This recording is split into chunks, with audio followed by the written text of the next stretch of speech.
स्वागत है आप सभी का टाइम टेक स्टडी चैनल पे। तो देखिए साथियों, आज हम लोग बिहार दरोगा का परीक्षा जो 16/7/2023 को हुआ था उसका हम लोग डिटेल में सॉल्यूशन के साथ देखेंगे। ये रोशन आनंद सर का ज्ञान बिंदु का सेट है जिसमें सॉल्यूशन के साथ साथ पूरा डिटेल में दिया गया है, जो कि काफ़ी हेल्प करता है किसी भी विद्यार्थी को जो तैयारी कर रहे हैं दरोगा के लिए। तो हम लोग इसको खूब अच्छे तरह से फुल डिटेल में पढ़ने वाले हैं। तो चलिए देखते हैं। पहला प्रश्न देखते हैं, कीव की राजधानी कहाँ है? तो कीव की राजधानी जो है यूक्रेन है, ये तो सभी को मालूम होना चाहिए। वहीं पे अगर हम बात इसकी ऑप्शन सी की करें तो स्वीडन की राजधानी कहाँ है? तो स्टॉकहोम है। और स्विट्जरलैंड की राजधानी कहाँ है? बर्न है। स्पेन की राजधानी कहाँ है? तो स्पेन की राजधानी मैड्रिड है। इतना आपको मालूम हो गया। अगला प्रश्न देखते हैं, प्रश्न संख्या 2 क्या कह रहा है। 1857 के विद्रोह के दौरान जगदीशपुर में इसका नेतृत्व किसके द्वारा किया गया? तो 1857 में कुंवर सिंह के द्वारा इसका नेतृत्व किया गया था। इसका राइट आंसर हो जाएगा ऑप्शन सी। देखिए 1857 के विद्रोह के दौरान जगदीशपुर में इसका नेतृत्व कुंवर सिंह के द्वारा किया गया था, जो आरा के पास जगदीशपुर के एक तबाह और असंतुष्ट जमींदार थे। ठीक है, अगला प्रश्न देखते हैं।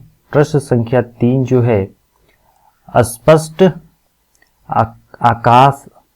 आकाश नीला दिखाई देता है क्योंकि? तो देखिए आकाश नीला दिखाई देता है क्योंकि बैंगनी और नीला प्रकाश अन्य रंगों का प्रकाश के तुलना में वायुमंडल द्वारा अधिक प्रकीर्ण होते हैं। इसका राइट आंसर सी हो जाएगा। स्पष्ट देखिए यहाँ पे बैंगनी और नीला प्रकाश अन्य सभी रंगों के प्रकाश को की तुलना में वायुमंडल द्वारा अधिक प्रकीर्ण होते हैं। बैंगनी और लाल रंग के लिए प्रकाश का प्रकीर्णन सर्वाधिक होता है और लाल रंग प्रकाश के प्रकीर्णन न्यूनतम होता है। इतना आपको ध्यान में रखना है। अगला प्रश्न देखते हैं, प्रश्न संख्या 4 देखते हैं। हिमालयी भालू तथा विशाल पंडा किन जातियों का उदाहरण है? तो हिमालयी भालू और विशाल पंडा जो है सुमेघ जातीय का उदाहरण है। इसका देखते हैं डिटेल में। तो देखिए IUCN के आंकड़ा के अनुसार हिमालयी भालू और विशाल पंडा सुमेघ जातियों का उदाहरण है। स्रोत यहाँ पे देखिएगा, जिस प्रजाति की वनों से संकटग्रस्त हो जाने की संभावना हो और यदि प्रजाति की संख्या में 10 वर्षों में 50% से अधिक कमी दर्ज की गई हो, सुमेघ प्रजातियां के अंतर्गत आती है। प्रजातियां की संख्या जो है 10,000 से कम हो और 10 वर्षों के अंदर 10% की कमी आ रही हो, केवल 1000 या उससे कम परिपक्व सदस्यों की संख्या शेष हो। इस प्रश्न का ये डिटेल सॉल्यूशन है, आप समझ रहे होंगे। अगला प्रश्न देखते हैं, प्रश्न संख्या 5 है। भारत की सबसे बड़ी नमक पानी की झील कौन सी है? तो नमक पानी की झील जो है चिल्का झील है। भारत में नमक पानी की झील कौन सी है? तो चिल्का झील है। और यहाँ पे देखते हैं तो इसका डिटेल में, भारत की सबसे बड़ी नमक पानी की झील चिल्का झील है। यह उत्तरी सरकार तट उड़ीसा में अवस्थित भारत की सबसे बड़ी लेगून और खारे पानी की झील है। यह रामसर आर्द्र भूमि सूची के अंतर्गत शामिल है। सांभर झील भारत में सबसे बड़ी अंतःस्थलीय झील है, सर्वाधिक लवणता वाली झील है। प्रश्न संख्या 6 जो है, सोलर सेल बने होते हैं। सोलर सेल बने होते हैं किसका बने होते हैं? तो देखिए इसका राइट आंसर जो हो जाएगा ऑप्शन सी हो जाएगा। सोलर सेल अर्धचालक के बने होते हैं। देखिए यहाँ पे सोलर सेल अर्धचालक के बने होते हैं। सोलर सेल में मूल रूप से ऐसी पीएन संधि होती है जो सौर विकिरण और आपतित होने पर विद्युत वाहक बल उत्पन्न करती है। इसको बनाने के लिए सिलिकॉन का प्रयोग किया जाता है। ऐसे पदार्थ जिसकी विद्युत चालकता चालक और अर्धचालक के पदार्थों के बीच अर्धचालक कहलाते हैं, जैसे सिलिकॉन और जर्मेनियम। जर्मेनियम। अगला प्रश्न है प्रश्न संख्या 7 देखेंगे। द्वितीय विश्व युद्ध में धुरी राष्ट्र में निम्न में से कौन सा देश शामिल नहीं था? तो धुरी राष्ट्र में कौन सा देश शामिल नहीं था? तो ब्रिटेन शामिल नहीं था। यहाँ पे इसका डिटेल में देखेंगे तो द्वितीय विश्व युद्ध में ब्रिटेन धुरी राष्ट्र में शामिल नहीं था। यहाँ 1 सितंबर 1939 ईस्वी को जर्मनी ने पोलैंड पर आक्रमण किया। इसके साथ द्वितीय विश्व युद्ध की शुरुआत हुई। ग्रेट ब्रिटेन, फ्रांस, अमेरिका और के सहयोग से यूरोपीय देशों का जो गुट बना वह मित्र राष्ट्र के नाम से प्रसिद्ध हुआ। वही धुरी राष्ट्र में शामिल देश थे जर्मनी, जापान और इटली, ये धुरी राष्ट्र में शामिल थे। इतना आपको क्लियर हो गया होगा। अगला प्रश्न देखते हैं, प्रश्न संख्या 8 देखते हैं। निम्नलिखित देशांतरों में कौन सा भारतीय मानक समय के लिए संदर्भ के रूप में माना जाता है? तो भारतीय मानक समय 82.5 डिग्री पूर्वी है। इतना आपको ध्यान में रखना है। देखिए इसका डिटेल देखते हैं तो 82.5 डिग्री देशांतर रेखा के भारतीय मानक समय के निर्धारण हेतु मानक यमोत्तर माना गया है, जो उत्तर प्रदेश के मिर्जापुर के कुछ इलाहाबाद के नैनी से बनाया गया है, से होकर गुजरती है। देखिए यहाँ भारत के कुल 5 राज्यों से होकर गुजरती है। पहला है उत्तर प्रदेश, मध्य प्रदेश, छत्तीसगढ़, उड़ीसा और आंध्र प्रदेश। अगर आपको इसको याद करने का ट्रिक चाहिए तो देखिए इसका ट्रिक है आंधी में छाता ऊपर उड़ा। आंधी में छाता ऊपर उड़ा, इसका मतलब हुआ आंधी का मतलब हो गया आंध्र प्रदेश, मेघ का मतलब हो गया मध्य प्रदेश और छाता छत्तीसगढ़, ऊपर उत्तर प्रदेश और उड़ा मतलब उड़ीसा। अगर आपको याद नहीं होता है तो आपको ये मौका भी याद कर सकते हैं, इससे भी ये बन जाता है। ठीक है, अगला प्रश्न देखते हैं। ये हिंदी का क्वेश्चन है, क्वेश्चन नंबर 9 जो है हिंदी का क्वेश्चन है। बाधव गद्य शब्द का कौन सा संधि विच्छेद सही है? तो इसका राइट आंसर हो जाएगा बधु प्लस आगम। बधु प्लस आगम। अगला प्रश्न है, ये मैथ का प्रश्न है। देखिए 4.2 सेमी त्रिज्या वाले धातु की एक गोले को पिघलाकर 6 सेमी त्रिज्या वाले एक बेलन के रूप में ढाला जाता है तो बेलन की ऊंचाई क्या होगी? तो देखिए यहाँ गोले की त्रिज्या दे दिया है 4.2, बेलन की त्रिज्या दे दिया है 6। तो बेलन का आयतन इक्वल टू गोले का आयतन। यहाँ बेलन का जो फॉर्मूला होता है πr² होता है और गोले का आयतन होता है 4/3 πr³। यहाँ से पाई कट जाएगा तो r² इक्वल टू 4/3 r³ हो जाएगा। अब यहाँ पे इसका मान रख देते हैं तो इसका h का मान निकल जाता है, बेलन की ऊंचाई निकल जाएगी। ठीक है, अगला प्रश्न देखते हैं। अगला प्रश्न है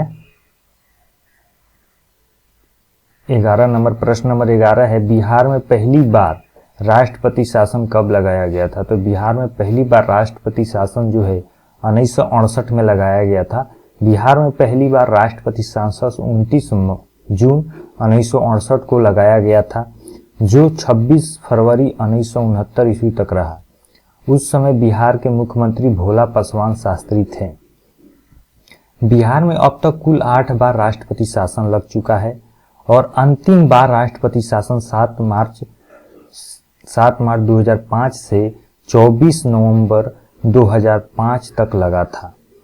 ठीक है, अगला प्रश्न देखते हैं, प्रश्न संख्या 12 देखिए। प्रश्न संख्या 12 है प्रधानमंत्री PVTG विकास मिशन किससे संबंधित है? तो PVTG आदिवासी समूहों से संबंधित है। PVTG का फुल फॉर्म होता है पार्टिकुलर वुलनरेबल ट्रिबल ग्रुप्स। अगला देखिए यहाँ पे जो है ये 75 विशेष रूप से कमजोर जातीय समूहों को शामिल किया गया है। योजना के प्रावधानों के अनुसार 100% सहायता का अनुदान उपलब्ध कराया जाता है। 1973 में ढेबर आयोग ने आदिम जनजाति समूह पीटीजी के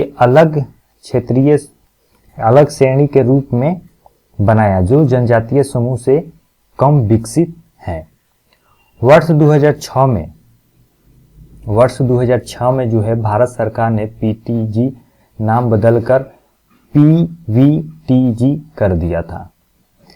देखिए यहाँ पे प्रश्न संख्या 13 देखिए, प्रश्न संख्या 13 क्या कह रहा है, भारतीय अंतरिक्ष नीति 2023 के अनुसार कौन सी संस्था अंतरिक्ष प्रौद्योगिकी के अनुसंधान और विकास पर ध्यान केंद्रित करेगी?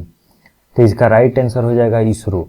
देखिए भारतीय अंतरिक्ष अनुसंधान संस्थान इसरो अंतरिक्ष नीति 2023 मंजूरी दी गई, ठीक है। और यह नीति अंतरिक्ष क्षेत्र के नीति क्षेत्रों की भागीदारी संस्थागत बनाने और इसरो के उन्नत अंतरिक्ष प्रौद्योगिकी अनुसंधान एवं विकास पर ध्यान केंद्रित करती है। इतना आपको ध्यान में रखना है। नेक्स्ट प्रश्न देखते हैं, प्रश्न संख्या 14 जो है उसको देखेंगे। प्रश्न संख्या 14 है, बास्केटबॉल के मैदान को क्या कहते हैं? बास्केटबॉल के मैदान को क्या कहते हैं? तो बास्केटबॉल के मैदान को कोर्ट कहते हैं। बास्केटबॉल के मैदान को कोर्ट कहते हैं, ठीक है। इस खेल का आविष्कार जेम्स स्मिथ ने 1891 ईस्वी में अमेरिका में किया था। FIBA फीबा 1932 में इसकी स्थापना हुआ था। अगला प्रश्न है 15 नंबर प्रश्न है, राज्यसभा के कितने सदस्य मनोनीत किए जाते हैं? तो राज्यसभा के 12 सदस्य मनोनीत किए जाते हैं। राज्यसभा के 12 सदस्य राष्ट्रपति द्वारा मनोनीत किया जाता है। यह अनुच्छेद 80 के 3 के अनुसार है। ये ऐसे व्यक्ति को जिन्हें कला, साहित्य, विज्ञान, समाज सेवी से संबंधित होते हैं, उन्हीं विशेष ज्ञान और अनुभव हो, उन्हीं को राष्ट्रपति द्वारा राज्यसभा में चुना जाता है, मनोनीत किया जाता है। अगला प्रश्न है, विजयनगर साम्राज्य में अमरम शब्द का अर्थ क्या है? अमरम शब्द का अर्थ होता है सैनिकों को अनुदान। सैनिकों को अनुदान, जो सैनिकों को अनुदान दिया जाने वाला अनुदान होता है। किंतु यहाँ पे भूखंड था नायकों प्रदान किया जाता है, किंतु भूमि नायकों का स्वामित्व तो नहीं होता है, बल्कि इसमें होने वाली आय पर विशेष अधिकार होता है। अगला प्रश्न है प्रश्न संख्या 17 जो है,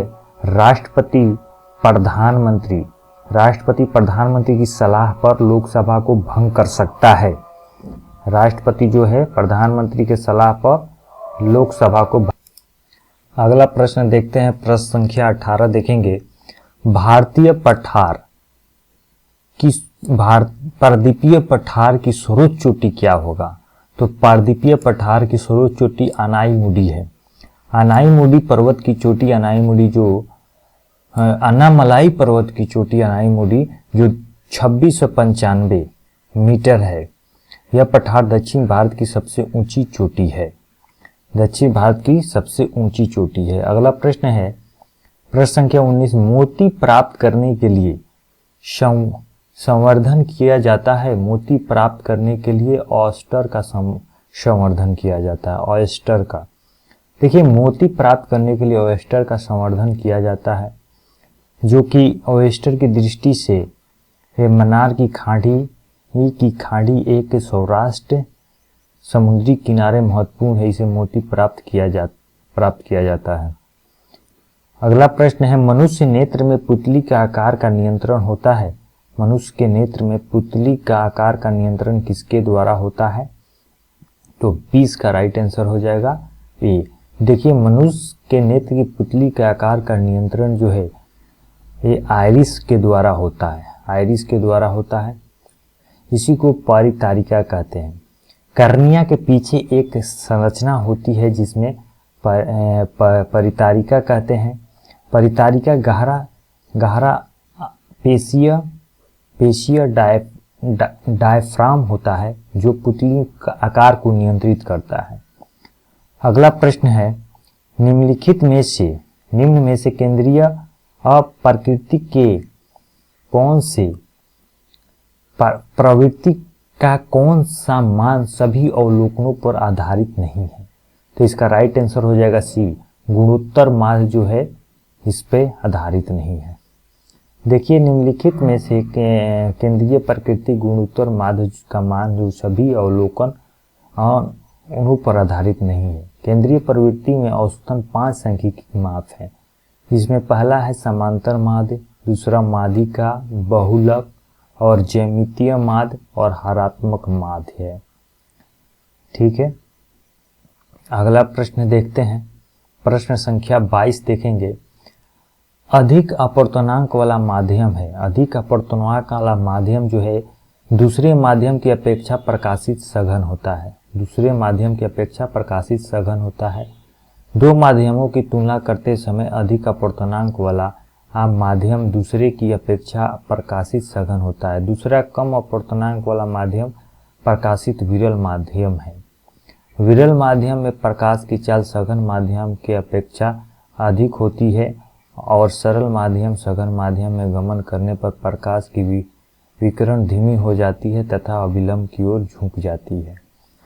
ये सब सघन से विरल के माध्यम में गमन करती है तो इसकी चाल बढ़ जाती है तथा यह अविलंब से दूर हट जाती है। सतलुज तथा काली नदी के मध्य हिमालय जाना जाता है। सतलुज और काली के मध्य का हिमालय जाना जाता है कुमायूं हिमालय जाना जाता है। कुमायूं हिमालय।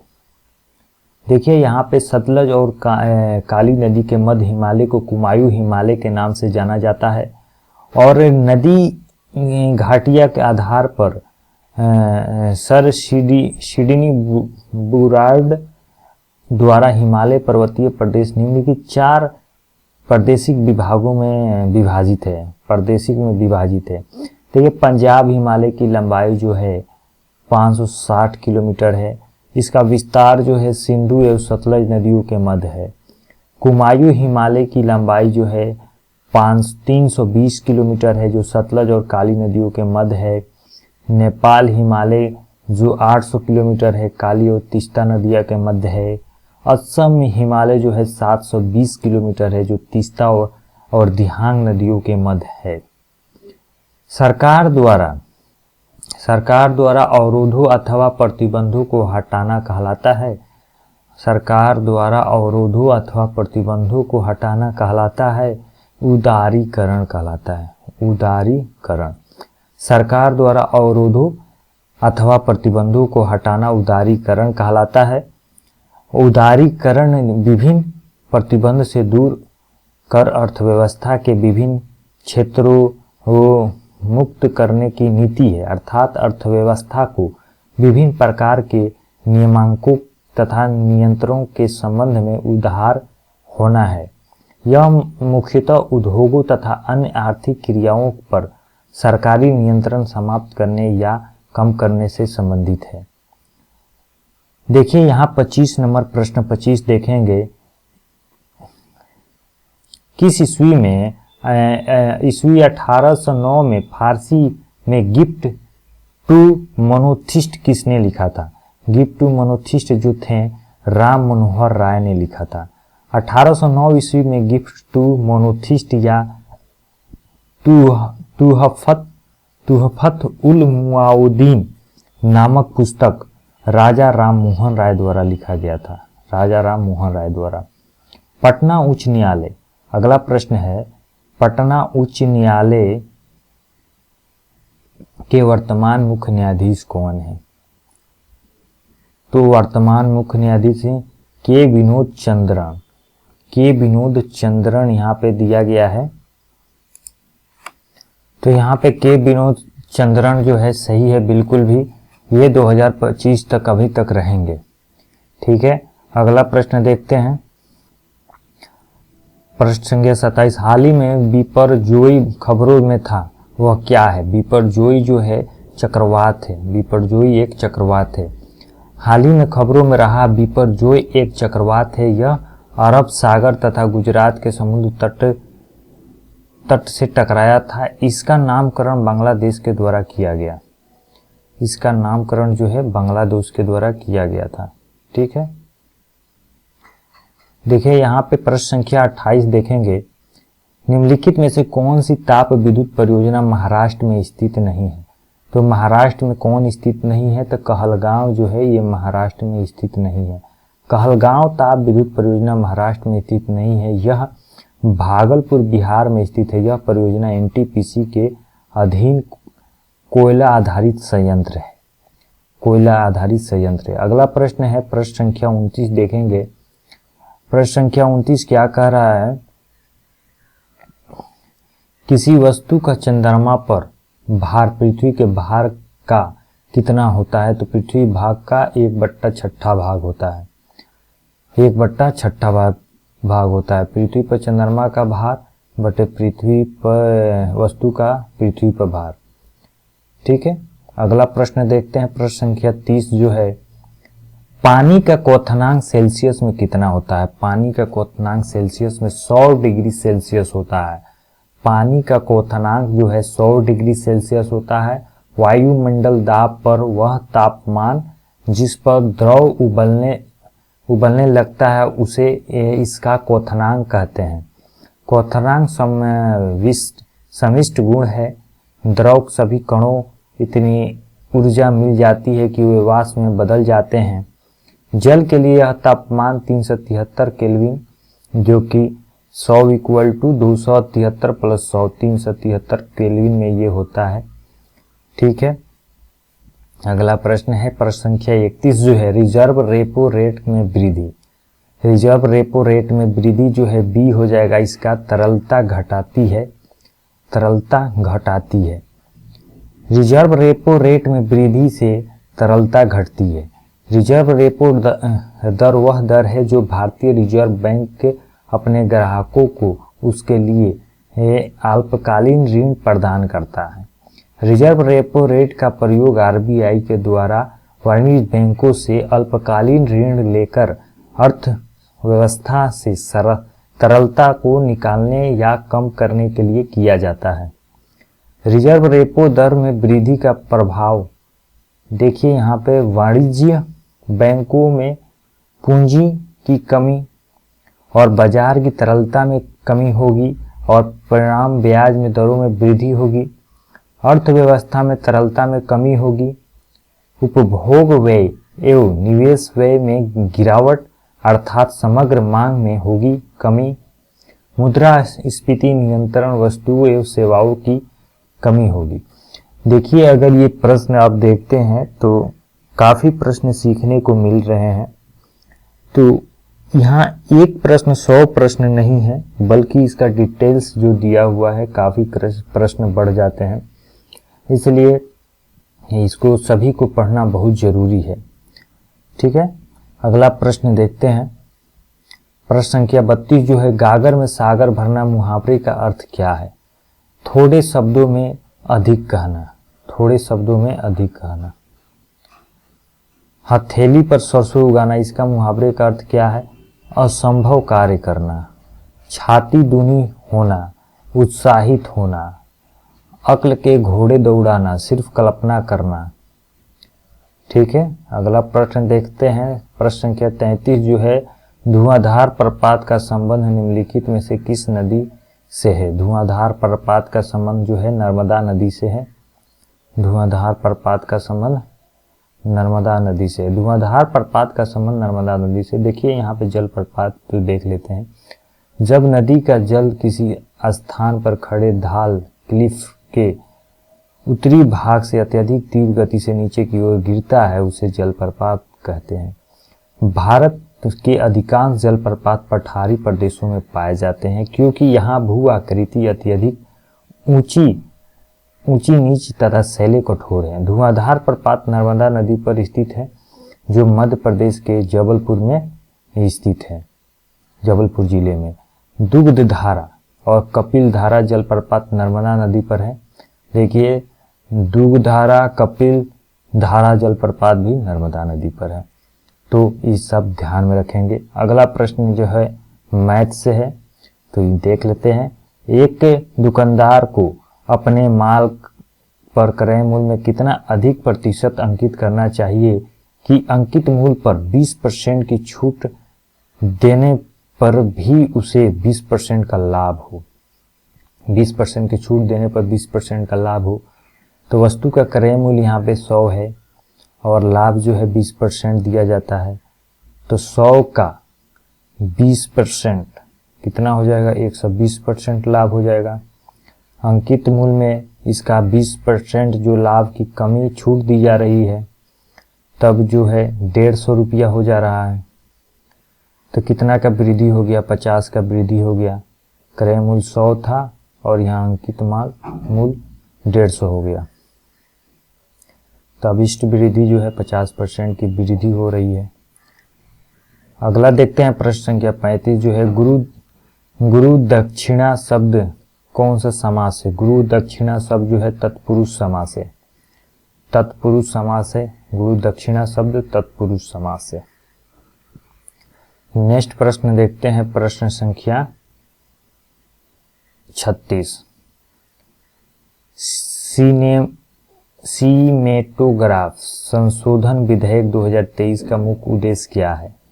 तो इसका राइट आंसर हो जाएगा सी, पायरेट्स फिल्म कंटेंट को रोकना और वायु के अनुसार रेटिंग सुनिश्चित करना, इसका राइट आंसर हो जाएगा। देखिए सिनेमेटोग्राफ संशोधन विधेयक 2023 का मुख्य उद्देश्य जो है पायरेट्स फिल्म कंटेंट को रोकना व वायु अनुसार रेटिंग सुनिश्चित करना है। इस विधेयक की घोषणा सूचना और प्रसारण मंत्री अनुराग ठाकुर ने की। अगला प्रश्न है 37 नंबर, निम्न में से किसका उपयोग कांच पर लिखने के लिए किया जाता है। तो कांच पर लिखने के लिए जो है हाइड्रोजन क्लोराइड का उपयोग किया जाता है। देखिए हाइड्रोजन क्लोराइड का उपयोग कांच पर लिखने के लिए किया जाता है। कांच पर नक्काशी करने के लिए हाइड्रोजन क्लोराइड का उपयोग किया जाता है। इसका अन्य नाम जो है फ्लोरोहाइड्रिक और हाइड्रोफ्लोरिक और हाइड्रोनियम फ्लोराइड है। यह जल में हाइड्रोजन का विलयन है, जल में हाइड्रोजन का विलयन है। अगला प्रश्न है 38 नंबर प्रश्न देखेंगे तो 1915 में भारत लौटने के बाद गांधी जी ने डैश की तरह कपड़े पहनने का निर्णय लिया। तो ये जो राइट आंसर है जो बी हो जाएगा, कठियावाड़ी किसान की तरह कपड़े पहनने का निर्णय लिया था। 1915 में भारत लौटने के बाद गांधी जी ने कठियावाड़ी किसान की तरह कपड़े पहनने का निर्णय लिया। 1921 में जाकर उन्होंने छोटी धोती धारण की जिसके वे आजीवन पहनते रहे। अगला प्रश्न है मध्यकाल में सामंत को उसका लाड़ को जमीन देता था वो क्या कहलाता था। सामंत को उसका लाड़ को जमीन देता था उसे क्या कहा जाता था। तो 20 का फीफ हो जाएगा। मध्यकाल में सामंत को उसका लाड़ को जमीन देता था वो फीफ कहलाता था। अगला प्रश्न संख्या 40 है, निम्नलिखित में से कौन सा मिश्रण नहीं है। कौन सा मिश्रण नहीं है इसमें। अस्वावित जल मिश्रण नहीं है। शेष सभी मिश्रण है। वायु मिश्रण है, आयोडीकृत नमक मिश्रण है, दूध मिश्रित पेय मिश्रण है। यौगिक वह पदार्थ है जो 2 या 2 से अधिक तत्वों से नियत अनुपात और रासायनिक तौर पर संयोजन से बनता है, जैसे जल, मीथेन, चीनी, नमक। अगला प्रश्न है प्रश्न संख्या 41, एक देश में एक विशेष वर्ष के दौरान उत्पादित सभी अंकित वस्तुओं व सेवाओं के कुल मूल्य को क्या कहा जाता है। कुल मूल्य को क्या कहते हैं। तो इसका राइट आंसर हो जाएगा सकल घरेलू उत्पाद कहते हैं। किसी अर्थव्यवस्था में एक वित्तीय वर्ष में उत्पादित सभी वस्तुओं एवं सेवाओं का अंतिम मौद्रिक मूल्य सकल घरेलू उत्पाद कहलाता है। सकल घरेलू उत्पाद। प्रथम विश्व युद्ध का तत्कालिक कारण क्या था। ऑस्ट्रियन राजकुमार फर्डिनेंड की हत्या। प्रथम विश्व युद्ध का तत्कालीन कारण जो था 28 जून 1914 को ऑस्ट्रियन राजकुमार फर्डिनेंड की हत्या थी। इस घटना के सेराजुआ हत्याकांड के नाम से भी जाना जाता है। इस घटना को ऑस्ट्रिया ने सर्बिया का षड्यंत्र मानते हुए उसके खिलाफ युद्ध की घोषणा कर दी। नवनिर्वाचित लोकसभा में तत्कालिक अध्यक्ष किसे चुना जाता है? तो इसका राइट आंसर एक हो जाएगा, लोकसभा के वरिष्ठतम सदस्य को। नवनिर्वाचित लोकसभा के तत्कालिक अध्यक्ष किसे चुना जाता है? तो लोकसभा के वरिष्ठतम सदस्य को। देखिए इसका जो सॉल्यूशन है, नवनिर्वाचित लोकसभा में तत्कालिक अध्यक्ष स्पीकर के रूप में लोकसभा के वरिष्ठतम सदस्य को चुना जाता है। प्रोटेप स्पीकर की नियुक्ति राष्ट्रपति के द्वारा की जाती है।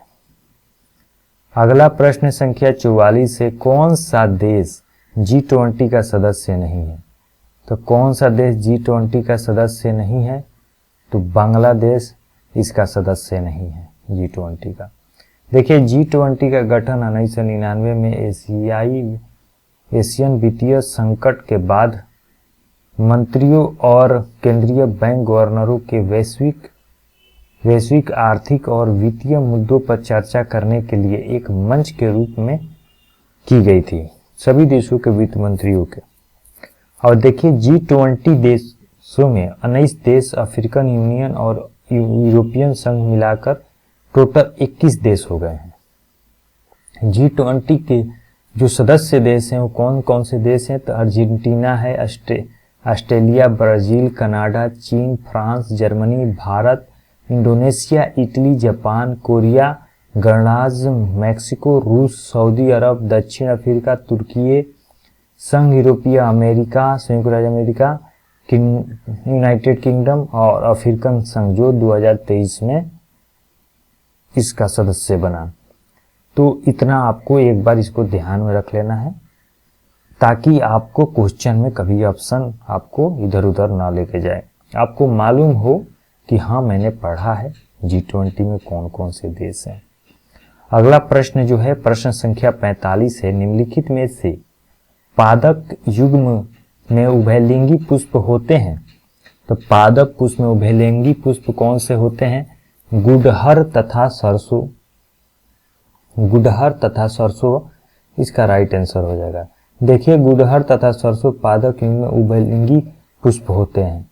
जब पुष्प में पुंकेसर एवं स्त्री केसर दोनों उपस्थित होते हैं तो उभयलिंगी पुष्प कहते हैं। जैसे गुड़हर सरसों, जब पुष्प में पुंकेसर अथवा स्त्री केसर में कोई एक जननांग उपस्थित होता है तो पुष्प एकलिंगी कहलाते हैं, जैसे पपीता और तरबूज।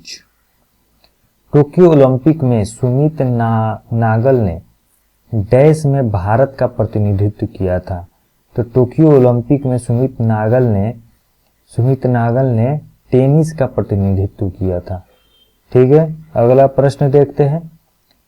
प्रश्न संख्या 47 है, भौगोलिक अनुसंधान में किस देश ने यूरोप को नेतृत्व प्रदान किया? किस देश ने यूरोप को नेतृत्व प्रदान किया? तो इसका राइट आंसर हो जाएगा डी, पुर्तगाल। पुर्तगाल हो जाएगा। देखिए भौगोलिक अनुसंधान में पुर्तगाल ने यूरोप को नेतृत्व प्रदान किया। यूरोप ने 15वीं शताब्दी अंतर्राष्ट्रीय व्यापार के बाद वाणिज्य गतिविधियों के युग में प्रवेश किया और यह पुर्तगाली स्पेनवासी थे जिन्होंने 15वीं-16वीं शताब्दी के शुरुआत में नए समुद्री मार्गों की खोज का बीड़ा उठाया और यात्राओं को प्रोत्साहित किया और प्रारंभिक औपनिवेशिक साम्राज्य का गठन किया। पुर्तगाली के राजकुमार हेनरी द नेविगेटर के नेतृत्व में इसकी शुरुआत की गई। इसी समय बार्थोलोमियो डियाज पुर्तगाली व्यापारी द्वारा 1488 ईस्वी में केप ऑफ गुड होप की खोज की गई, जो अफ्रीका महाद्वीप के सबसे दक्षिण बिंदु है। इसके उपरांत कोलंबस स्पेन द्वारा 1492 में अमेरिकी खोज तथा वास्को डी गामा पुर्तगाली द्वारा 98 ईस्वी में भारत के समुद्री मार्ग की खोज की गई। बहुत लंबा डिस्कशन है। 48 नंबर देखते हैं। विधान परिषद वाले राज्य की विधान परिषद के सदस्यों की कुल संख्या उस राज्य के विधानसभा के सदस्यों की कुल संख्या के डैश से अधिक नहीं होते हैं।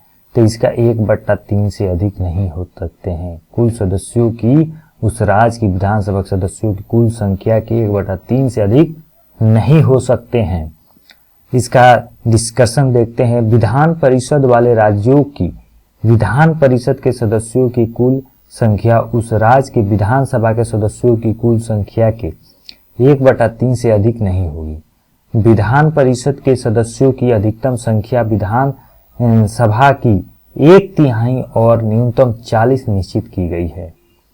जी का मान कितना होता है? जी का मान कितना होता है? तो इसका राइट आंसर होता है 6.67 गुणे 10 के पावर -11 न्यूटन मीटर स्क्वायर पर केजी स्क्वायर। इसका राइट आंसर हो जाएगा। देखिए यहाँ जी का मान जो होता है 6.67, बड़ा जी का मान है 6.67 गुणे 10 के पावर 11 न्यूटन मीटर स्क्वायर पर केजी स्क्वायर होता है। एकांक दूरी पर स्थित एकांक द्रव्यमान के दो पिंडों के बीच कार्य करने वाले गुरुत्वाकर्षण बल को गुरुत्वाकर्षण नियतांक कहते हैं। इसे जी से प्रदर्शित करते हैं। जी का मान सभी स्थानों पर एक समान होता है।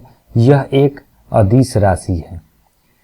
डेमोस शब्द का तात्पर्य है। डेमोस शब्द का तात्पर्य क्या है? डेमोस शब्द का तात्पर्य है जनता। जनता। डेमोस शब्द का तात्पर्य जनता है। लोकतंत्र शब्द अंग्रेजी शब्द डेमोक्रेसी का हिंदी रूपांतरण है। लोकतंत्र डेमोक्रेसी का हिंदी रूपांतरण है। डेमोक्रेसी दो यूनानी शब्दों से बना है, डेमोस और क्रेटिया। डेमोस और क्रेटिया, जिसका अर्थ होता है जनता और शासन। जनता और शासन। प्रश्न संख्या 51 देखेंगे। अप्रैल 2023 के प्रमुख फसल बीमा योजना प्रधानमंत्री फसल बीमा योजना के कितने वर्ष पूर्व कर लिए हैं? कितने वर्ष पूर्व कर लिए हैं? तो 7 वर्ष पूर्व कर लिए हैं। देखिए, प्रधानमंत्री नरेंद्र मोदी द्वारा 13 जनवरी 2016 में शुरू की गई प्रधानमंत्री सफल फसल बीमा योजना किसानों के लिए उसकी उपज के एक बीमा सेवा है। यह योजना 2023 में 7 वर्ष पूर्ण कर लिया है। बक्सा टाइगर रिजर्व किस राज्य में स्थित है? बक्सा टाइगर रिजर्व जो है पश्चिम बंगाल राज्य में स्थित है। बक्सा टाइगर रिजर्व जो है पश्चिम बंगाल राज्य में स्थित है। यहाँ पे देखेंगे संविधान का अनुच्छेद 25 संबंधित है। तो संविधान का अनुच्छेद 25 जो है धर्म की स्वतंत्रता से संबंधित है। धर्म की स्वतंत्रता से संबंधित है। धर्म की स्वतंत्रता से संबंधित है। अगला प्रश्न देखते हैं। नेक्स्ट इसका डिस्कशन देखते हैं। संविधान के अनुच्छेद 25 में धर्म की स्वतंत्रता से संबंधित है और संविधान के भाग 3 जो है अनुच्छेद 12 से 35 तक मूल अधिकारों का विवरण है। मूल अधिकार अमेरिका के संविधान से लिया गया है और संविधान के भाग 3 को भारत का मैग्ना कार्टा की संज्ञा दी गई है। नामीब मरुस्थल स्थित है। नामीब मरुस्थल जो है अफ्रीका में स्थित है। नामीब मरुस्थल अफ्रीका में स्थित है। नामीब मरुस्थल अफ्रीका में स्थित है। पुस्तक हिंद स्वराज निम्नलिखित में से किसके द्वारा लिखी गई है? तो हिंद स्वराज महात्मा गांधी के द्वारा लिखा गया है। पुस्तक हिंद स्वराज महात्मा गांधी के द्वारा लिखा गया है। 1909 में महात्मा गांधी ने हिंद स्वराज की रचना की थी। यह मूल रूप से गुजराती भाषा में रचित थी। वर्तमान में केंद्रीय सतर्कता आयुक्त कौन है? केंद्रीय सतर्कता आयुक्त जो है पी.के. श्रीवास्तव है। पी.के. श्रीवास्तव है। वर्तमान में केंद्रीय सतर्कता आयुक्त पी.के. श्रीवास्तव हैं, जो केंद्रीय सतर्कता आयोग केंद्र सरकार में भ्रष्टाचार रोकने के लिए एक प्रमुख संस्था है। संस्थानम समिति की सिफारिश पर 1964 ईस्वी में केंद्र सरकार द्वारा पारित एक प्रस्ताव के अंतर्गत इसका गठन हुआ था। संसदों के दोनों सदनों की संयुक्त बैठक के लिए गणपूर्ति चाहिए। कितनी चाहिए? तो इसका राइट आंसर सी हो जाएगा, दोनों सदनों के कुल सदस्यों का 1/10। संसद के दोनों सदनों की संयुक्त बैठक के लिए गणपूर्ति दोनों सदनों के सदस्य संख्या का 1/10 होना चाहिए।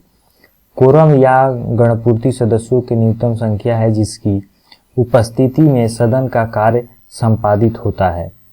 प्रत्येक सदन में पीठासीन अधिकारी समेत कुल सदस्यों का 10वां हिस्सा होता है। यहाँ पे देखते हैं 58 नंबर प्रश्न है, भारत में प्रति वर्ष आर्थिक सर्वेक्षण कौन प्रकाशित करता है? तो प्रति वर्ष आर्थिक सर्वेक्षण वित्त मंत्रालय भारत सरकार द्वारा किया जाता है। भारत के प्रतिवर्ष आर्थिक सर्वेक्षण वित्त मंत्रालय भारत सरकार द्वारा प्रकाशित किया जाता है। इसके अर्थशास्त्र के मुख्य घटकों जैसे महंगाई दर, बुनियादी ढांचे, कृषि और विदेशी मुद्रा भंडार जैसे प्रमुख क्षेत्रों के रुझानों का विस्तृत विवरण दिया गया है।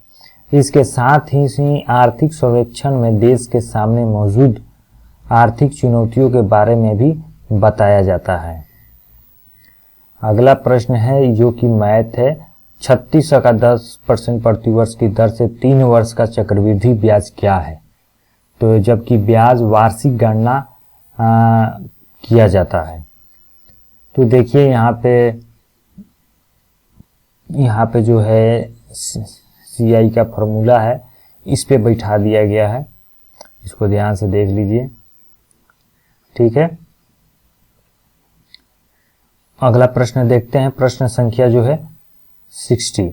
संसाधन जो वर्षों के उपयोग से प्राप्त हो जाते हैं उन्हें क्या कहते हैं? उन्हें क्या कहते हैं? अनवीकरणीय कहते हैं। अनवीकरणीय कहते हैं। संसाधन जो वर्षों के उपभोग से समाप्त हो जाते हैं उन्हें अनवीकरणीय कहते हैं, जैसे जल ऊर्जा, पवन ऊर्जा, भूतापीय ऊर्जा आदि।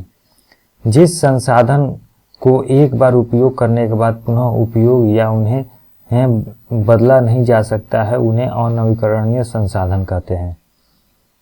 अगला प्रश्न देखते हैं, वहीं जो है अनवीकरणीय संसाधन पर्यावरण के अनुकूल नहीं होते हैं, जैसे कोयला, तेल, परमाणु ऊर्जा, पेट्रोलियम अनवीकरणीय संसाधन है। जीवों के परिरक्षित अवशेष कहलाते हैं। जीवों के परिरक्षित अवशेष कहलाते हैं। इसका राइट आंसर हो जाएगा ए, जीवाश्म। जीवाश्म जो है जीवों के परिरक्षित अवशेष कहलाते हैं। जीवों के परिरक्षित अवशेष जीवाश्म कहलाते हैं। जीवाश्म जो है सामान्यतः जीव की मृत्यु के बाद उसके शरीर के अपघटन हो जाता है, वह समाप्त हो जाता है, परंतु कभी कभी जीव अथवा उसके कुछ भाग ऐसे वातावरण में चले जाते हैं जिसके कारण इसका अपघटन पूरी तरह से नहीं हो पाता है। उदाहरण के लिए यदि कोई मृत कीट गर्म मिट्टी में सूख कर कठोर हो जाए, इसमें कीट शरीर के छाप सुरक्षित रह जाए, जीव इस प्रकार परिरक्षित अवशेष ही जीवाश्म कहलाता है। जीवाश्म कितने पुराने हैं इस बात की आकलन करने के लिए 2 घटक हैं, सापेक्ष और फॉसिल डेटिंग। जीवाश्म के परत दर परत वर्षों तक अधिक दाब के कारण दाब जाने के कारण चट्टान बनते हैं। चट्टान जीवाश्म युक्त और जीवाश्म रहित दोनों प्रकार के होते हैं। अगला प्रश्न है 62 नंबर जो है, बाबू जगजीवन राम छात्रावास योजना का संबंध किस विद्यार्थी के लिए छात्रावास के निर्माण से है? तो इसका राइट आंसर हो जाएगा SC के लिए, ठीक है। राइट आंसर इसका B हो जाएगा। बाबू जगजीवन राम योजना अनुसूचित जाति के लिए छात्रावासों के निर्माण छात्रों को गुणवत्तापूर्वक शिक्षा प्राप्त करने के सक्षम बनाने हेतु प्रोत्साहित करने का साधनों में से एक है। यह योजना लड़कियों के लिए 1961 से 66 चल रही है। इसे 1989 से 90 में लड़कों के लिए शुरू किया गया। इसे 2008 से 18 में संशोधित किया गया अनुसूचित जाति एससी के लिए। 1963 नंबर प्रश्न है, कौन सी भारतीय कंपनी बहुराष्ट्रीय निगम नहीं है? कौन सी भारतीय कंपनी बहुराष्ट्रीय निगम नहीं है? तो इसका राइट आंसर हो जाएगा BSNL। BSNL जो है भारतीय कंपनी बहुराष्ट्रीय निगम नहीं है। अगला प्रश्न देखते हैं, प्रश्न संख्या 64 देखते हैं। 64 क्या कहता है, भारत की स्वदेशी लाइट कॉम्बैट एयरक्राफ्ट तेजस अपनी हथियार क्षमता 5वीं जनरेशन की डैश जो कि Python 5 air to air combat missile को जोड़ता है। अगला प्रश्न है, बिहार के कौन से राज्यपाल भारत के राष्ट्रपति बने हैं? तो रामनाथ कोविंद। इसका राइट आंसर हो जाएगा रामनाथ कोविंद भारत के राष्ट्रपति बनने से पहले बिहार के राज्यपाल थे। अगस्त 2015 से जून 2017 तक रहे। ये भारत के 14वें राष्ट्रपति पद पर 17 से 22 तक रहे। अगला प्रश्न है 66 नंबर प्रश्न है, Nathpa Jhakri hydel power project Bharat के किस राज्य में है? तो ये हिमाचल प्रदेश राज्य में है। Nathpa Jhakri hydel power project Bharat के हिमाचल प्रदेश राज्य में स्थित है। नाथपा झाकड़ी परियोजना सतलज नदी पर हिमाचल प्रदेश में स्थित है। चमगादड़ तथा पक्षी के पंख हैं। चमगादड़ तथा पक्षी के पंख हैं समवृत्ति अंग है। चमगादड़ तथा पक्षी के पंख होते हैं समवृत्ति अंग। देखिए, चमगादड़ पक्षी के पंख को समवृत्ति अंग कहते हैं। एनालोगोस कहते हैं। समवृत्ति समरूप और जो अंग है एनालोगस, जो पक्षी के चमगादड़ के पंखों को बारीकी से देखने पर पता लगता है कि चमगादड़ पंख मुख्यतः उसकी दीर्घी अंगुली के मध्य की त्वचा के फैलाव से बनता है, परंतु पक्षी के पंख उसकी पूरी अग्रबाहु त्वचा फैलने से बना है। परों से ढकी रहती है। दो पंखों का अभिलंब उसकी संरचना एक संगठन को बहुत अंतर है। वे जैसे दिखाई देते हैं क्योंकि उड़ने के लिए उनका उपयोग करते हैं, परंतु सभी उत्पत्ति पूर्णतः समान नहीं होती। इस कारण यह समरूप अभिलक्षण बनता है, न कि समजात अभिलक्षण। इंडियन नेशनल कांग्रेस के प्रथम अध्यक्ष कौन थे? तो प्रथम अध्यक्ष कौन थे इसका? किधर गया? इंडियन नेशनल कांग्रेस के प्रथम अध्यक्ष विमेश चंद्र बनर्जी थे। विमेश चंद्र बनर्जी थे इंडियन नेशनल के प्रथम अध्यक्ष। आइए देखते हैं इसके बारे में कुछ डिटेल में दिया गया है। भारतीय राष्ट्रीय कांग्रेस की स्थापना के समय अवकाश प्राप्त अंग्रेज ICS अधिकारी एलन ऑक्टियस हुम के द्वारा 1885 में स्थापना किया गया था। इसकी प्रथम बैठक 28 दिसंबर 1885 को मुंबई के ग्वालियर टैंक स्थित गोकुलदास तेजस संस्कृत विद्यालय कॉलेज में विधेयक के प्रथम अध्यक्ष विमेश चंद्र बनर्जी तथा सचिव हुम थे। E20 क्या है? E20 क्या है? तो E20 जो है एल्कोहल मिश्रित पेट्रोल है। E20 एल्कोहल मिश्रित पेट्रोल है। E20 पेट्रोल के साथ 20% इथेनॉल का मिश्रण है। प्रधानमंत्री श्री नरेंद्र मोदी 6 फरवरी 2023 को बेंगलुरु कर्नाटक में भारत के ऊर्जा सप्ताह IEW के दौरान E20 फ्यूल को लॉन्च किया। 70 नंबर प्रश्न क्या कहता है, डैश एक आवश्यक तत्व है, इसका उपयोग प्रोटीन के संश्लेषण में किया जाता है। तो नाइट्रोजन का उपयोग प्रोटीन के संश्लेषण में किया जाता है। देखिए यहाँ पे नाइट्रोजन एक आवश्यक तत्व है, इसका उपयोग प्रोटीन के संश्लेषण में किया जाता है।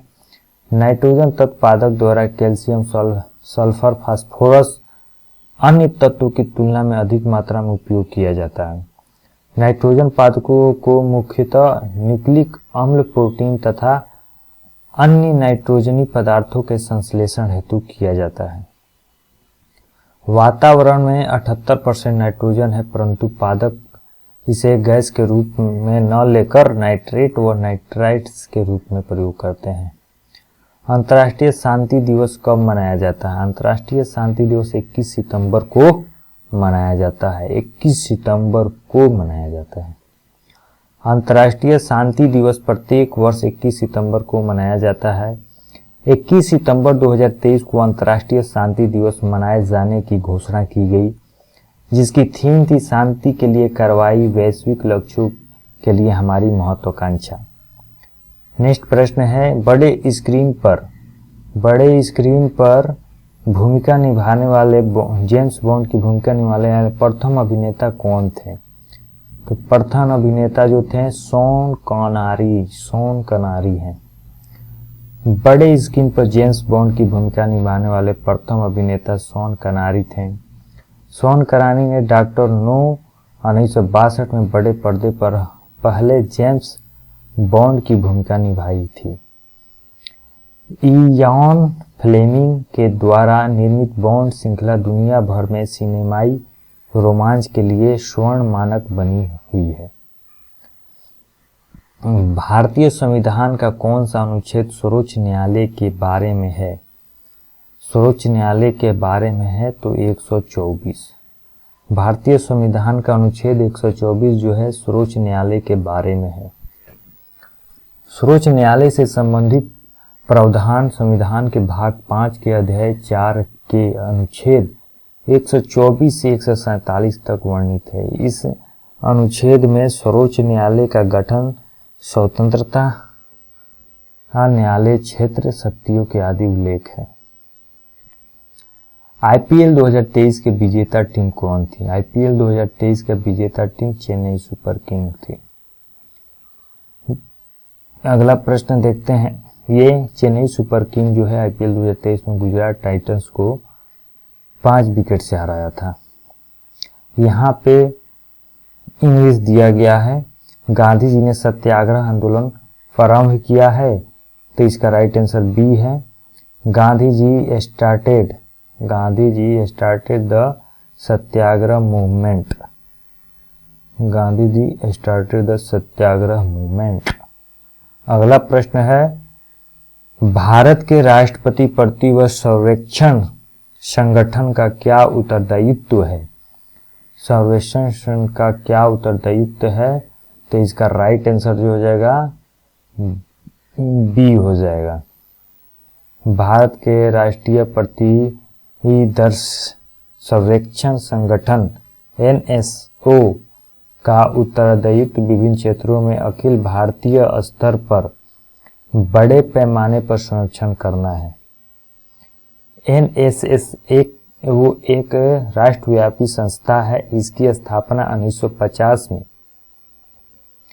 1950 में देश के आंकड़ों से संबंधित आवश्यकताओं पूरी करने के लिए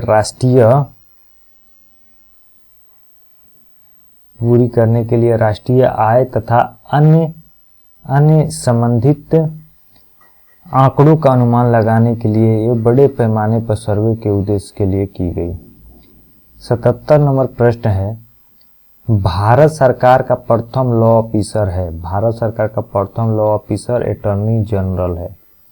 अटॉर्नी जनरल, भारत सरकार का प्रथम लॉ ऑफिसर अटॉर्नी जनरल होता है। महान्यायवादी, संविधान के अनुच्छेद 76 के अनुसार महान्यायवादी पद का प्रावधान किया गया है।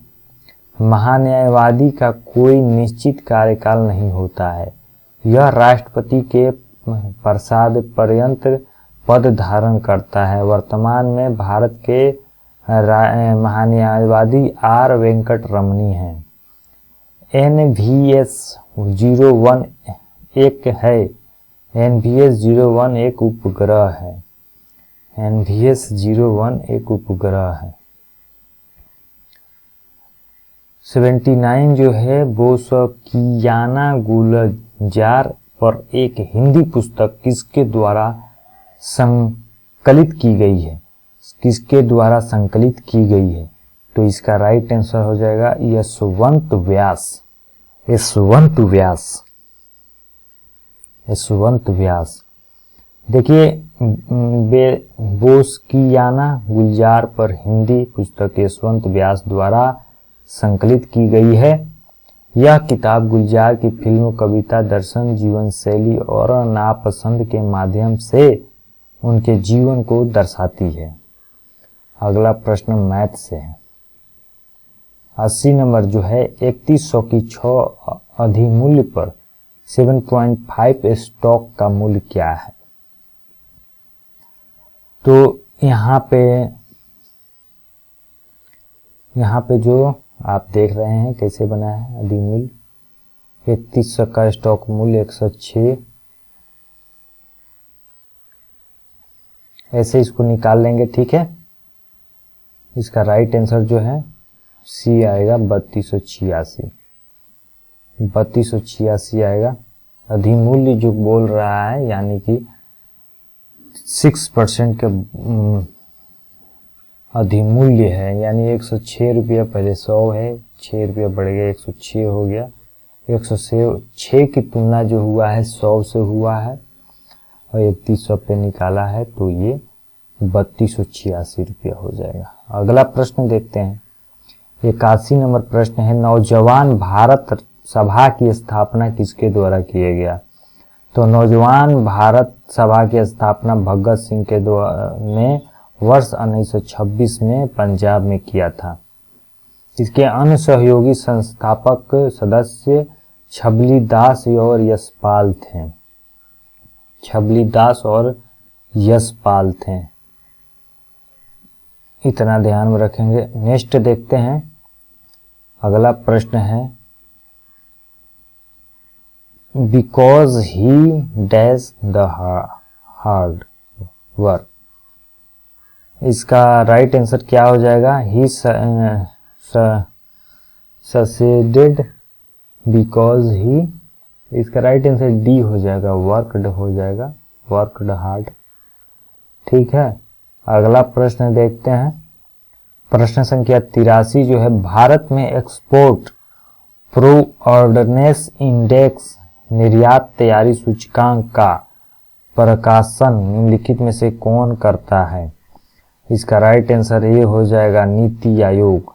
भारत में एक्सपोर्ट प्रीपेडनेस इंडेक्स निर्यात तैयारी सूचकांक का प्रकाशन नीति आयोग करता है। नेक्स्ट प्रश्न है, तापमान का एसआई इकाई क्या है? तापमान का एसआई इकाई क्या है? केल्विन है। तापमान का एसआई इकाई केल्विन है। अगला प्रश्न देखते हैं। केबुल लामजाओ राष्ट्रीय उद्यान कहाँ स्थित है? तो केबुल लामजाओ मणिपुर में है। केबुल लामजाओ राष्ट्रीय उद्यान मणिपुर में स्थित है। यह विश्व का एकमात्र तैरता हुआ राष्ट्रीय उद्यान है। इस पर तैरते हुए द्वीप पाए जाते हैं जिन्हें स्थानीय भाषा में फूटमंदी कहते हैं। प्रेरित विद्युत धारा की दिशा दी जाती है। इसका राइट आंसर ये हो जाएगा फ्लेमिंग के दक्षिण हस्त नियम से। प्रेरित विद्युत धारा की दिशा फ्लेमिंग के है दाएं हाथ के हस्त नियम द्वारा प्रतिस्थापित की जाती है, ठीक है। यहाँ देखेंगे ये चालन की गति को दर्शा रहा है, ये चुंबकीय क्षेत्र को दर्शाता है और ये जो है चालन में प्रेरित विद्युत धारा को दर्शाता है जो कि दक्षिण में है। फ्रेम के नियम में प्रत्यावित किया जाता है। और यही पूछा हुआ है क्योंकि एक प्रेरित विद्युत धारा की दिशा किधर है, तो फ्लेमिंग के दक्षिण हस्त नियम में है, दक्षिण हस्त नियम में। ठीक है, अगला प्रश्न देखते हैं, इसको देख लेते हैं। इस नियम के अनुसार दाएं हाथ में तर्जनी माध्यम तथा अंगूठे के फैलाई जाती है, तीनों एक दूसरे के लंबवत हो। अंगूठा चालन की गति दिशा में तर्जनी के चुंबकीय क्षेत्र की दिशा प्रदर्शित करे तो माध्यम चालन में प्रेरित धारा की दिशा में प्रदर्शित करेगी। अगला प्रश्न है, भारत में मनरेगा कब लागू की गई? तो भारत में मनरेगा 2006 में लागू किया गया था। भारत में मनरेगा 2 फरवरी 2006 में लागू किया गया था। इसकी शुरुआत आंध्र प्रदेश के वंदापली जिले के आनंदपुर गांव में की गई थी। ये आपको याद क्या रखना है, यहाँ पे 2 फरवरी 2006 को याद रखना है। भारत में मनरेगा 2 फरवरी 2006। इसका पूर्व में नाम नरेगा था, जिसे 2 अक्टूबर 2009 से बदलकर मनरेगा कर दिया गया। अगला प्रश्न देखते हैं, इंग्लिश का है। Choose the correct option. Everyone calls him a peacemaker, peacemaker change into, इसका राइट आंसर सी हो जाएगा, ही इज कॉल्ड पीसमेकर। अगला प्रश्न देखते हैं, आंख और उसके रोगों से संबंधित चिकित्सा शास्त्र की शाखा को क्या कहा जाता है? चिकित्सा शास्त्र की शाखा को क्या कहा जाता है? ऑप्थेमोलॉजी, ऑप्थेमोलॉजी कहा जाता है। आंख और उससे संबंधित चिकित्सा शास्त्र की शाखा को ऑप्थेमोलॉजी कहा जाता है, ऑप्थेमोलॉजी, ऑप्थेमोलॉजी। निम्नलिखित में से कौन सी विशेष खनिज पदार्थों में नहीं पाई जाती है? पदार्थों में नहीं पाई जाती है, ये खत्म नहीं हो सकता। खनिज पदार्थ ये खत्म नहीं हो सकता, विशेष नहीं है, ये पाई जाती है। पाई पदार्थों में नहीं पाई जाती है तो ये खत्म नहीं हो जाता। ये प्राकृतिक प्रक्रिया है, ये रासायनिक प्रक्रिया है, ये पाया जाता है। इसका फैलाव एक समान नहीं है, ये खत्म नहीं हो सकता, ये नहीं पाया जाएगा भाई। खनिज क्षयशील संसाधन है जिसका जीव नवीकरण नहीं किया जा सकता। भारत में अधिकांश खनिज क्षेत्र प्रायद्वीपीय भारत में पाए जाते हैं। अगला प्रश्न है, कोरापुट खाने भारत के किस राज्य में स्थित है? कोरापुट खाने भारत में किस राज्य में स्थित है? तो उड़ीसा में स्थित है। कोरापुट खाने भारत के उड़ीसा राज्य में स्थित है। यह उड़ीसा में स्थित पंचपतमाली पहाड़िया पर बॉक्साइट के उत्पादन के लिए प्रसिद्ध है। उड़ीसा के अन्य खनिज क्षेत्र हैं कोयोझर, सुंदरगढ़, कालाहांडी। औरंगजेब की मृत्यु कब हुई थी?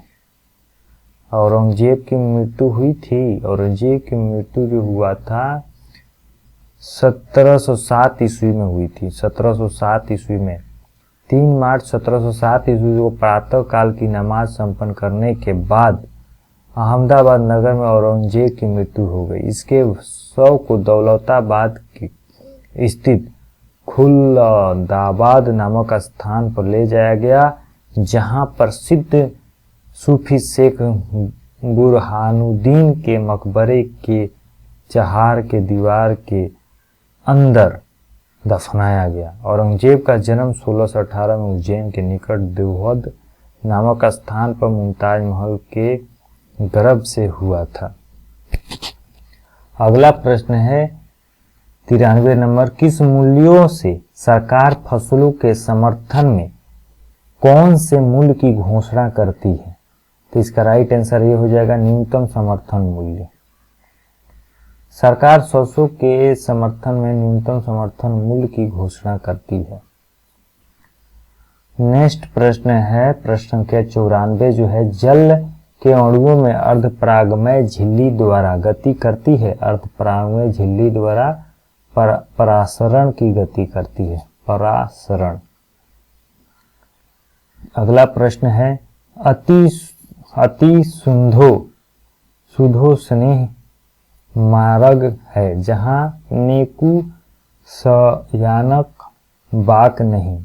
पंक्ति में निम्नलिखित शब्द का अर्थ है। बी, तनिक भी चतुराई। अगला प्रश्न है, dash the left yearly they would have reached by now. इसका राइट आंसर बी हो जाएगा, हेड दे। अगला प्रश्न है, कोइलवर पुल किस पर स्थित है? तो कोइलवर पुल सोन नदी पर स्थित है। देखिए, कोइलवर पुल सोन नदी पर स्थित है। इस पुल को आधिकारिक नाम अब्दुल बारी पुल है, जिसकी स्थापना 1956 में तथा परिचालन 1856 में जिसकी स्थापना 1856 में और परिचालन 1862 में शुरू हुआ था। यह पटना तथा भोजपुर के बीच सड़क सह रेल मार्ग है, जिसकी लंबाई 1440 मीटर है। अगला प्रश्न है, आईपीएल 2023 में रॉयल चैलेंजर्स बेंगलोर का कप्तान कौन था? तो फाफ डू प्लेसिस। आईपीएल 2023 में रॉयल चैलेंजर्स के कप्तान फाफ डू प्लेसिस था। 12 मार्च 2022 को पूर्व आरबीसी कप्तान विराट कोहली ने घोषणा की कि वह फाफ डू प्लेसिस को कमान सौंपेंगे, जो आरबीआई के नए कप्तान होंगे। अगला प्रश्न देखते हैं, और वहीं बात करें, फाफ डू प्लेसिस दक्षिण अफ्रीका के क्रिकेट खिलाड़ी हैं। इंडियन प्रीमियर लीग 2023 में आईपीएल में 16वां संस्करण था और 2024 जो है 17वां संस्करण है। इसके विजेता जो 2023 में चेन्नई सुपर किंग 5वीं बार तथा उप विजेता गुजरात हुआ था। अगला प्रश्न है, अंतर्राष्ट्रीय जैव विविधता दिवस 2023 का थीम क्या था? तो from agreement to action build back biodiversity इसका थीम था। देखिए, इसका राइट आंसर ये था। अंतर्राष्ट्रीय जैव विविधता दिवस 2023 का theme from agreement to action build biodiversity, समझौता से कार्रवाई तक और जैव विविधता का पुनर्निर्माण था। 22 मई को मनाया जाने वाला अंतर्राष्ट्रीय जैव विविधता दिवस पृथ्वी पर जीवन बनाए रखने के लिए जैव विविधता के महत्व के बारे में जागरूकता बढ़ाता है। जैव विविधता दिवस 2022 का थीम सभी जीवन के लिए एक साझा भविष्य का निर्माण, बिल्डिंग ए शेयर्ड फ्यूचर ऑल लाइफ था। और आखिरी और अंतिम सवाल है, प्रश्न संख्या 100, गौतम बुद्ध ने धर्मचक्र प्रवर्तन कहाँ से प्रारंभ किया था? सारनाथ से। इसका राइट आंसर ये हो जाएगा। गौतम बुद्ध ने धर्मचक्र प्रवर्तन सारनाथ से प्रारंभ किया था। महात्मा बुद्ध उरुवेला वर्तमान बोध गया से सारनाथ आए।